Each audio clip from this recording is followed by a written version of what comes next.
clothing then and now. In the colonies, people wore clothes they sewed by hand. Yarn was spun from cotton and sheep's wool. Men wore pants and women wore skirts. American Indians made clothes from deerskins. Clothing on the frontier. People on the frontier wore handmade clothes that were light but tough. Men wore shirts and pants made from denim or leather. Women wore calico dresses. Most people had just 2 sets of clothes. Clothing in the early 1900s.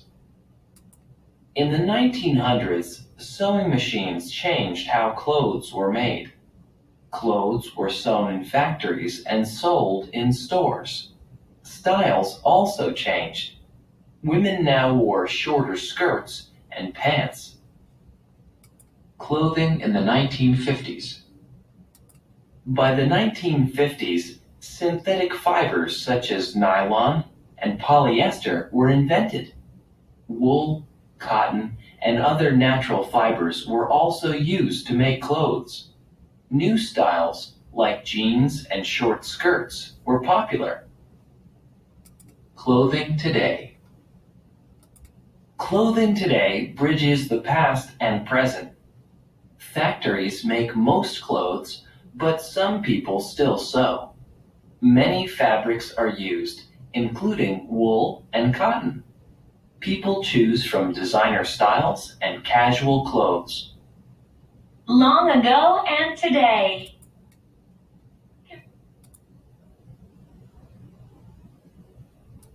In the 13 colonies, people communicated with letters. Ships carried letters from the colonies to Great Britain. It could take 2 months for mail to arrive by ship. Later on, newspapers and pamphlets became popular. Communication on the frontier. On the frontier, people sent letters and read newspapers. The Pony Express made communication faster. Riders carried mail between Missouri and California in several days.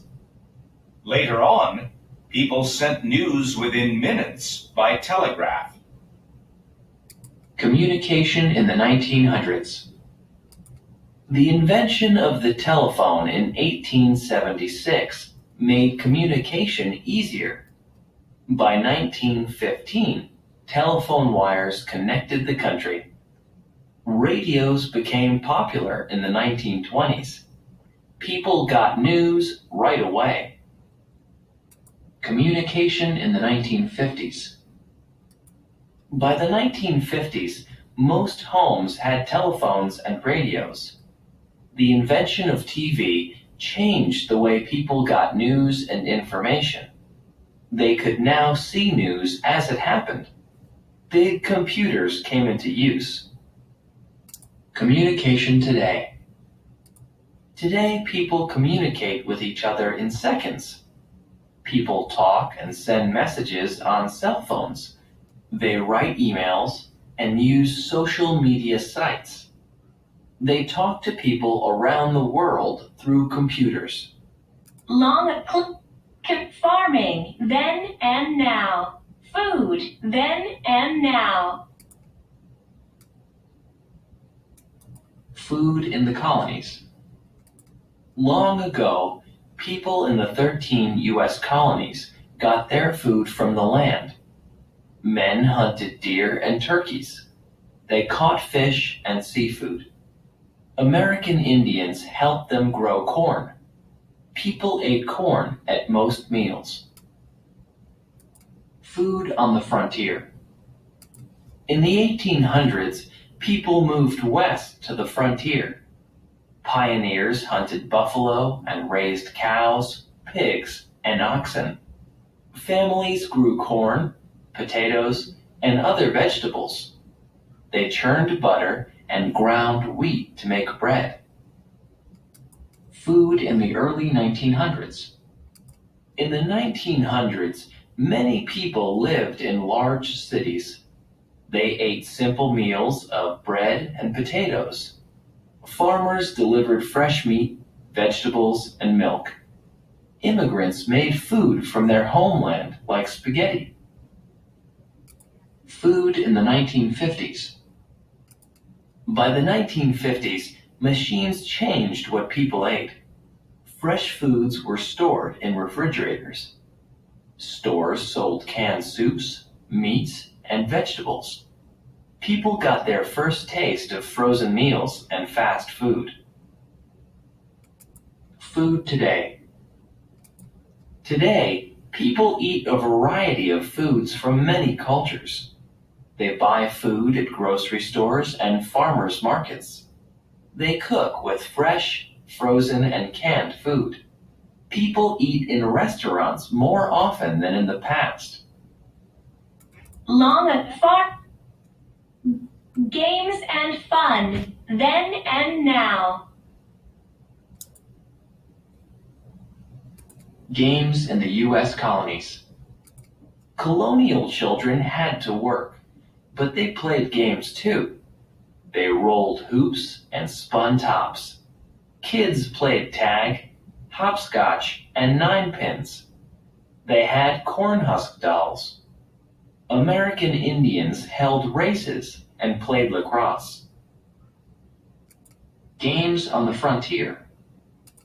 On the frontier, games and toys were simple. Children played I Spy and Fox and Geese. They had rag dolls and toys carved from wood. American Indians played games like hoop and arrow. Games in the early 1900s.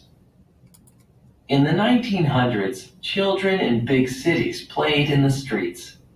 They played stickball, tag, and hide and seek. Games like checkers, chess, and marbles were popular. The first crayons and teddy bears were made. Games in the 1950s. By the 1950s, plastic had changed toys. This material was used in toy figures and game pieces. Hula hoops and flying discs became popular. Children played baseball and other outdoor games. Games today. Today, kids play old and new games. They play video games on TVs and computers. They play traditional games such as tag and hopscotch. Kids also play baseball, kickball, and soccer.